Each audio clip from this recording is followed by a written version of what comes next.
Blended Podcasts. Brought to you by Blended Audio.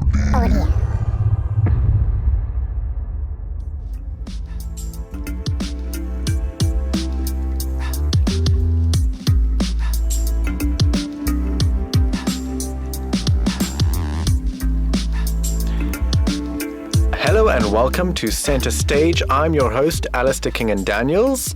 And I'm Peter Bates, your co-host, and today we're joined by Emma de Bona. Emma, tell us a bit about yourself. Hi there, guys. Thank you for having me. My name is Emma de Bona. I am 22 years old, and I am in my first year out of studying from the Waterfront Theatre College, and I am obsessed with theatre, musical theatre to be exact. And I am new into the theatre scene as a professional, because obviously up until last year I was still student level, and I'm just trying to handle and dip my toe into the theatre scene in Cape Town, and I'm absolutely loving it.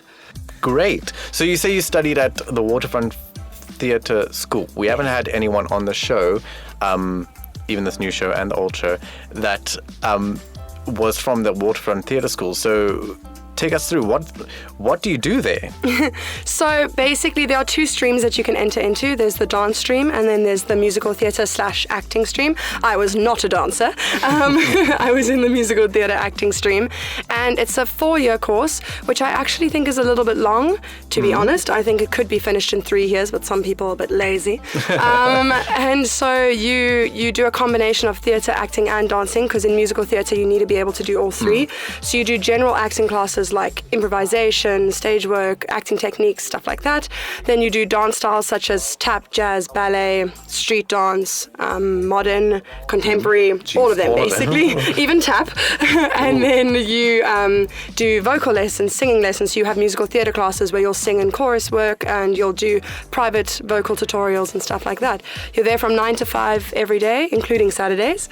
And it's a lot of hard work, but a lot of fun. And then you can also get your teaching degree, and that's why a lot of people choose to go there over other musical theatre schools, because you can get your associate's degree in dance or your speech and drama licentiate. Yeah. It's not land. The Trinity. The Trinity, yes. The Trinity. So in dance it's their associate, and then for speech and drama you get your licentiate. So that's also what compelled me, because I enjoy teaching a lot, and I wanted to also get that under my belt. So that's why I chose to go there rather than somewhere else that doesn't offer that. Okay. So yeah. So did you have to audition, to go in? So you do have to audition usually. I went to the part-time school, so I've been there since I was 12 years old, because they have a part-time school that they teach on Saturdays. So I was there from when I was 12, and I would go in every Saturday. And so Delia already knew me. Delia is the director, one of the directors of the college, and so I went in on a Saturday, and then I kind of just transitioned after high school. I transitioned to go there full time, but everybody else, yes, had to do an audition. It was quite hectic, because they would tell me about it. Apparently they had to sing 3 songs, do a solo dance piece, and do 2 monologues. And I would think to myself, if I was told to do a solo dance piece, having never done dancing before, I think I would have died of embarrassment. So it must have been quite a hectic audition process, but yeah. Do you think the audition process was I want to say legit, but obviously it was, but also just to see if you're a hard worker maybe? Because I mean, if you've never done dance before and you have to do dancing in your audition, you're not going to be great, but they might. Do you think they were super strict? No, I don't think they were super strict, because if I think back to my first year, there were 45 of us that started out. There were only about 9 of us that graduated. And it was because they kind of would take people who, you're a brilliant singer, so we'll take you, or you're a brilliant actress, so we'll take you, or you're a brilliant dancer, etc. But not a lot of people could do all 3. And when you go further and further along the years, you realize how hectic this actually is, and how you're like, oh my word, if I'm going to make a career out of this, I need to be able to do all 3 in order to work. If you want to do musical theatre specifically. And people dropped out because they couldn't handle the fact that they would have to up their dance ability or up their singing if they'd never been a singer and they'd only danced before. So I think the audition process is like a formality, because I mean, if you're not talented at all, of course they turn you away. But if you're brilliant at one thing, they still take you in the hopes that you will work hard to develop the other 2. So they always said when you leave college, you need to be able to do 2 brilliantly and 1 okay. Okay. So either brilliant singer, brilliant dancer, and an okay actress, or vice versa. Okay, I see. So when you left there, which was what you said Last year. yesterday. Last year. You stepped into the industry in Cape Town. Yes, I did. The waterfront is really great how they do prepare you because they allow you to do things while you're still studying, which is fabulous. So you kind of dip your toe in your fourth year. In your fourth year, any years before that you can't, but in your fourth year they encourage you to start auditioning for things. So I actually auditioned for my first musical while I was still a student, which was great because then I could go to my director at the college and be like, help me. Now you've got no one to help you.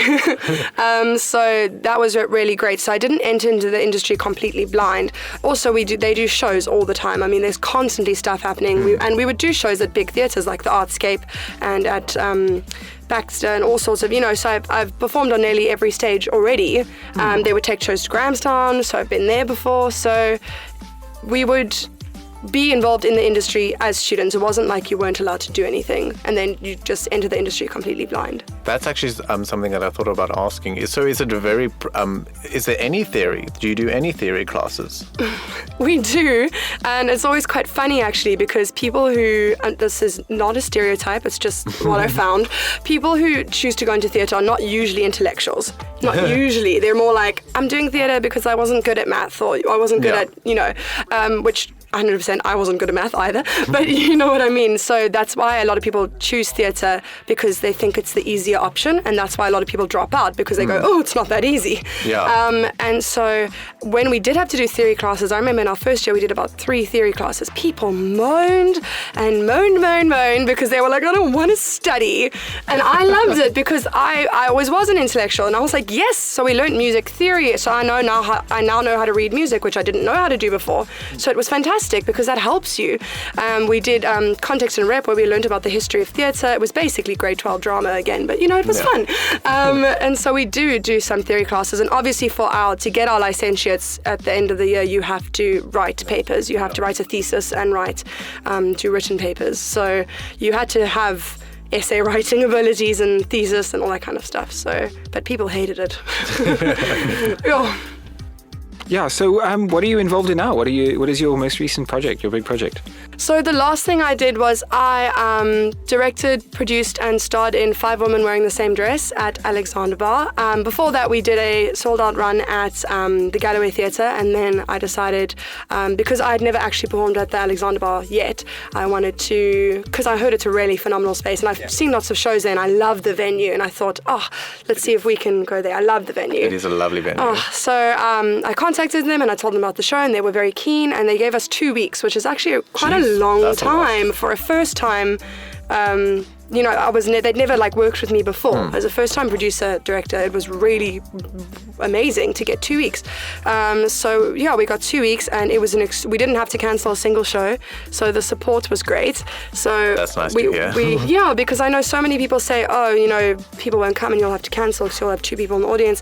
We always had more than 25 people there a night, which is, I think, really, really great. That's great. It was wonderful, and so I thought it was very, very successful, and the girls that I worked with all went to college with me. We were all in 4th year, and I decided in my 4th year I want to do a show at the Galloway Theatre because we have the space and we should use it. And so I actually put it on for the first time in my 1st year in my 4th year while still studying, and then we had our holiday and stuff, and we kind of stepped into the industry, and I wanted that to be the first thing I did, to put on my own show 1st year out of studying and see how it goes, and it went well, thank goodness. Hit the ground running. Yes, I wanted to. I'm that type of person. You either do 100% or nothing at all. Yeah, I think especially in Cape Town, you have to do 100%. This is the thing. Completely. Like if you can't sing or dance, you have to learn, right? Because you're going to have to do it all, especially in such a small industry as the Cape Town theatre industry. So what are your experiences? Do you think the size is, we've had people say, it's so small, it's so difficult to do anything, or people say, no, the size, the fact that it's small is great because everyone knows everyone. What do you think about that? I think I think here you're a little fish in a little pond, if that makes sense. When you're just starting out, sometimes you're a big fish in a small pond. I think when you start out, you're a little fish in a little pond. And as soon as you dip your toe in the water and you get in, then you're in forever. That's what I think. Because if you show people that you're good to work with and that you're reliable and they like you, they work with the same people over and over. If you go and watch a show, especially in musical theatre, it's the same lead. It's the same people in every single show. They just rotate.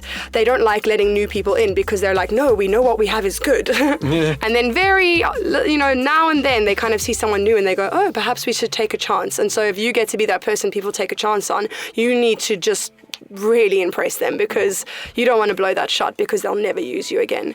So there's not much, so it's not really friendly to newcomers. You think it's quite... No, it's not friendly to newcomers, not at all. It's very scary. It's very intimidating. They look at your CV and they see, okay, well, you haven't really been involved in much because, well, up until last year I was a student, so everything I was involved in was student related. Yes. And they kind of go like, I don't know. Whereas if they get someone with a CV packed with stuff they've already done, who do you think they choose? And then they want you, yeah, exactly. No matter, they don't even consider how talented you are. They don't even watch you audition yet. They immediately have an opinion of you just by looking at your CV. Well, I suppose they have to be highly selective because it is very small, right? Completely. So it's interesting. So you've gone out there, you've made your own production, you've had a really successful run and a long run too. So that's the kind of thing a person has to do, is that you have to make a name for yourself, right? Completely. Because it's not going to happen for you, right? Yeah. That's sort of what we have come to the realization of doing this and like our own plays halfway in and with that I thought it would be interesting to get your opinion on, like, we all know you should be able to like dance and act and sing and stuff, but what about being able to produce and direct and write and like to get a play on, like for me to get a play on, I had to write it, direct it, produce it, backstage it, like everything. Just to get it on. No, it is. It's a lot of hard work. And I know a lot of people have said to me, like, why don't you write? Because I love directing, but I've never written a play. And I said, like, I have tons of ideas, but I don't have the confidence to actually put it out there. I find the most difficult job in the theatre industry in Cape Town is actually writing a piece and putting it out there and having people judge it. I think people who do that are the bravest, most incredible, you know what I mean, theatre people. It's incredible. I don't know how people do that. Like, even at college, like, we'd have a performance class. We'd have a class where people would get up and perform, and people would put on their own stuff that they'd written. And I used to sit there going, people are just going to rip this apart. They are so brave because our college is brutal. Our college is brutal. They will tell you that was awful. They, in front of everyone, in front of the whole college, they'll rip you apart. So you've really got to have, you've really got to be like really confident in your own work, and I just don't have that confidence. I hope I will build it one day because I have lovely ideas, and so I'd love to collaborate with someone who I trust, who's a more experienced writer, who could then help with the writing part, and then I can just chirp in every now and then on what the idea was, if that makes sense. I would probably have to pass it over to someone with more experience because I don't fully believe in myself in that capacity. Not yet. Yet. I'm hoping one day, maybe. I'm sure it'll come. The inspiration. That's a wonderful thing, though. It's a journey, right? Because it's kind of, it's yourself. You're giving of yourself. Completely. And it's something that takes time to develop and, to find your place and to find your voice, I think is a big thing. And, that's actually something Alistair and I were talking about, was people actually, that South African voice that is not often heard. And it's something that we need to develop, I think, not as only as individuals, but as a group, as a community, as well as a theatre community in Cape Town. Yeah, no, that's great. So I have no segue into this next topic. Just jump right in. I'm just going to jump right in. Auditions. I've been to quite a few auditions, and I hate auditions. What do you feel about them? Auditions terrify me, but I've always been told, we would have a class in our final year that we would have to come in and audition, a fake audition to help us prepare, and I got told that I was one of the best people at auditions because I didn't seem desperate, which is always good. You don't want to look desperate.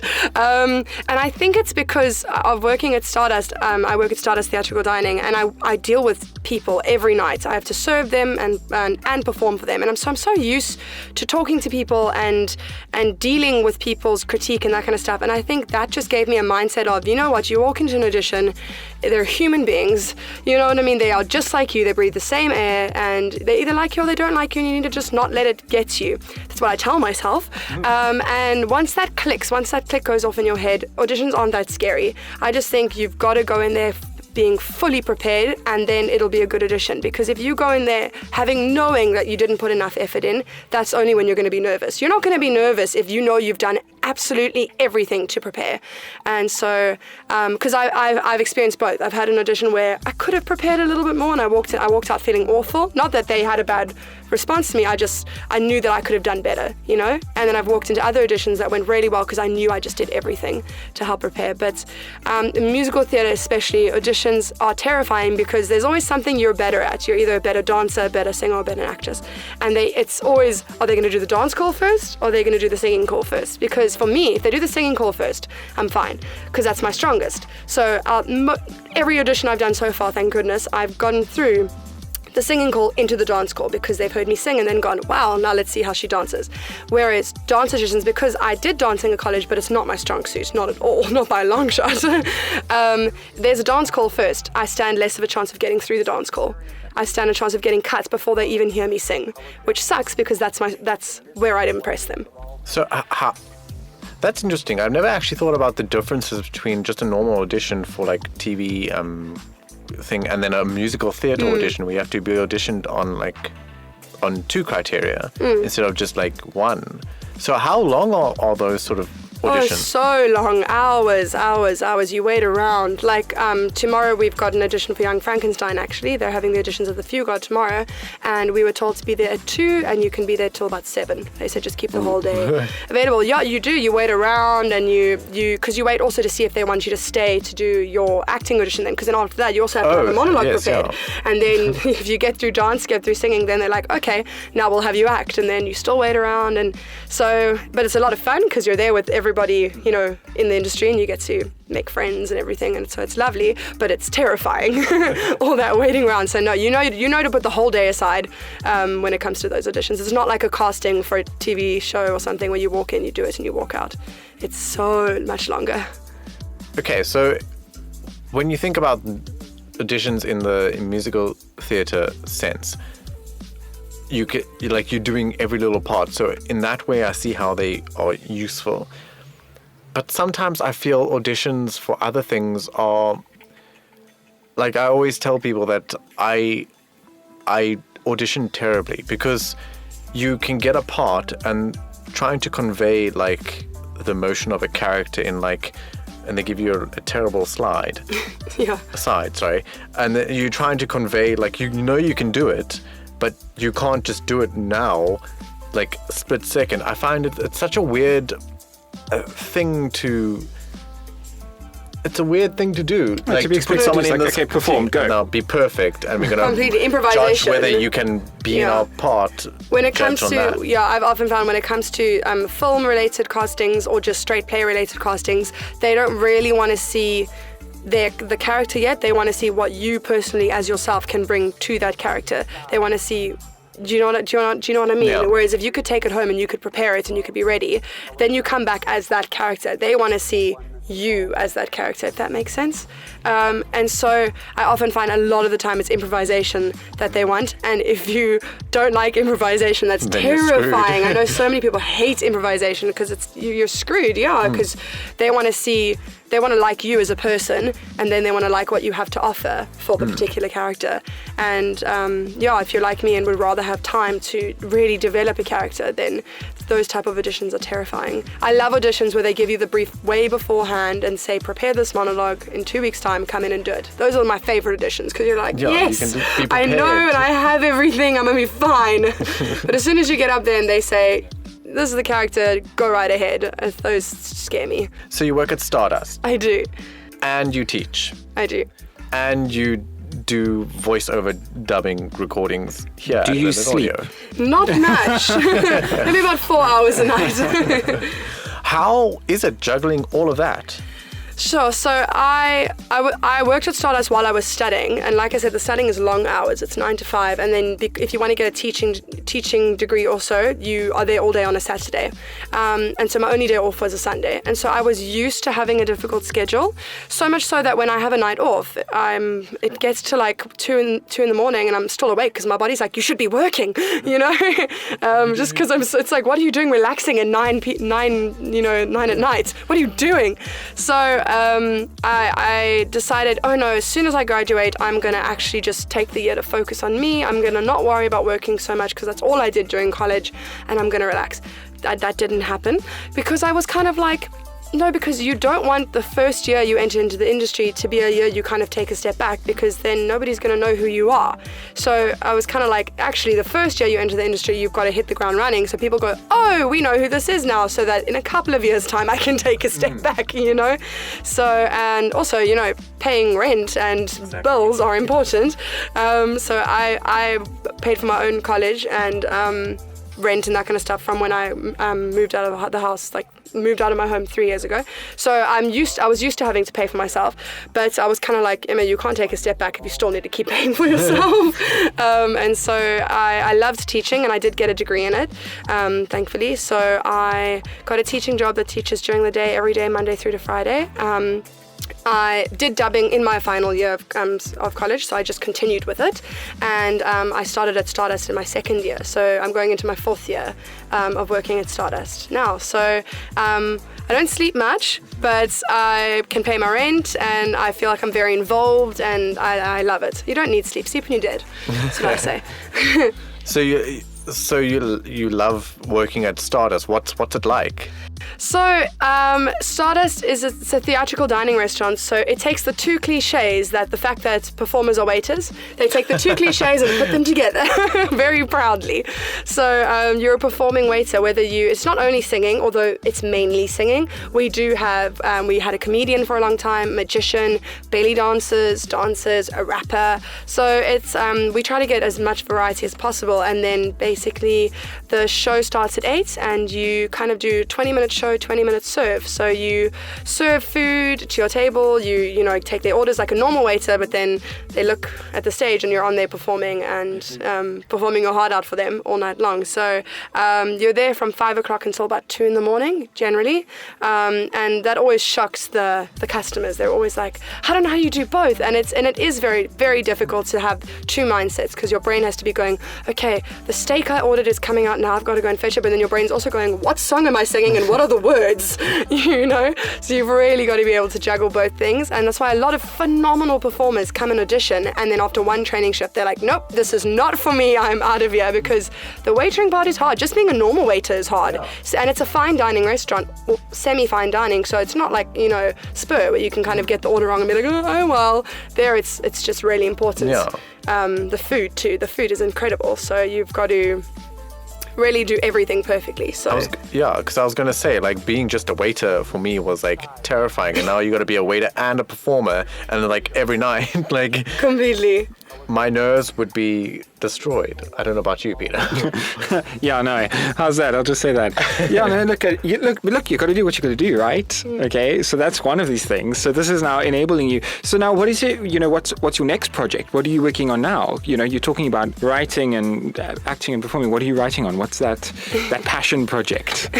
So, like I said, I have an idea that I would like to put forward, and I'd really like to collaborate with someone who is putting out incredible work and who I trust as a writer, someone like Terence Makapan or Kim Buckle, and contact them and be like, would you like to collaborate with me? Because I do want to put it forward, and then start off in a small theatre space like Alexander Bar and see how it goes from there and take it off. I would love to direct it, because I do also love directing. That was something I didn't think I would love, and I didn't get a degree in it or anything. It was just a course. It was just, you know, a class we did at college, and then if you enjoyed it, you enjoyed it. So that's ideally what I would love to do sometime this year. Before the end of the year, I've told myself I will have achieved that. I will have achieved that a piece of an idea I came up with is actually being put out there, but written by someone else, you know, because I don't know if I can do that yet. So we've been talking about acting, and then we've been talking about performing and singing at Stardust. I need to know, what do you prefer? what do I prefer between acting and singing? Oh, it's so hard. See, I would have to say singing, only because I started singing when I was 5, and it was what I fell in love with. And then acting, it's just, even when I sang when I was 5 years old, I was not the type of 5-year-old that stood on stage like a frozen statue and was terrified. I got on stage and I blew kisses and I flirted and I danced, and my mom was like, what is wrong with this child? And so acting came through singing, if that makes sense. I only fell in love with acting through singing. And then my mom took me to watch Annie when I was a child, and she said I sat on the edge of my seat not breathing the entire time, and she was like, oh, this girl's going to be a theatre girl. And from then on, it was just doing both at the same time that I loved. But yeah, so I would have to say singing more than acting, because it was my first love. Okay. But acting's a very close second. Emma, thank you so much for coming to chat with us. Of course. Thank you so much for having me. It's been wonderful to have you, Emma. Thank you really much for coming through. And all the best for your new project, your goal. I hope you get that idea onto stage. It's always an exciting thing to incubate that and to see it come alive. Yes, put yourself out there again. I will do it. We'll have to get you on again and talk about that. Yeah, and we'll talk about it when it's on again. That's fantastic. Thank you so much for having me. Thank you for coming. And to everyone listening, thank you for listening to our 4th episode of the Centre Stage podcast. Thank you and goodbye. King Media Productions Centre Stage is a South African film and theatre podcast hosted by Alistair King and Daniels and Peter Bates, and produced with the generous assistance of Blended Podcasts, brought to you by Blended Audio.